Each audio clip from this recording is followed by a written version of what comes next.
ఇవాళ పచ్చిమిరపకాయ బజ్జీలు చేయడం చూపిస్తున్నానండి. 1 కప్పు శనగపిండి, దీంట్లో తినే సోడా ఒక 1/4 స్పూన్ వేసుకోండి.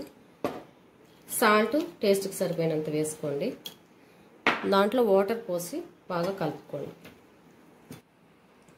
ఇట్లా కరెక్ట్ కన్సిస్టెంట్. పచ్చిమిరపకాయలు తీసుకున్నానండి. వీటికి సెంటర్లో ఘాటు పెట్టుకోవాలి. ఇట్లా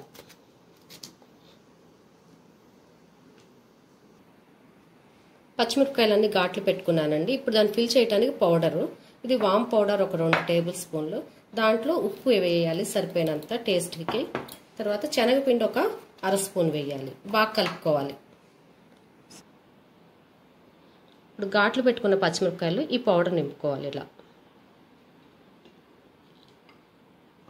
నూనె కాగిందండి. ఇప్పుడు మనం బజ్జీలు వేసుకోవాలి. పిండిలో బజ్జీ ముంచి పిండి ఎటు పెట్టామో అటువైపు కాకుండా దాని ఆపోజిట్ సైడ్లో గిన్నెకి ఇలా రాయాలండి. అంటే ఇలా కనపడాలి. అప్పుడు మిరపకాయ బాగా ఫ్రై అవుతుంది. చూడండి, మళ్ళీ చూపిస్తున్నాను. బజ్జీ ముంచి దాని ఆపోజిట్ సైడ్లో ఇలా అన్నమాట.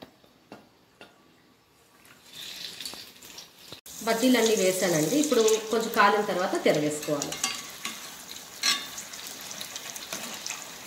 గోల్డెన్ బ్రౌన్ వచ్చాక తీసేసుకోవాలి.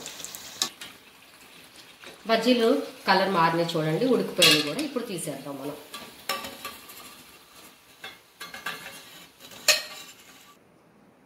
పచ్చిమిరపకాయ బజ్జీ రెడీ అండి. ఈ వీడియో కానీ మీకు నచ్చితే సబ్స్క్రైబ్ చేయండి.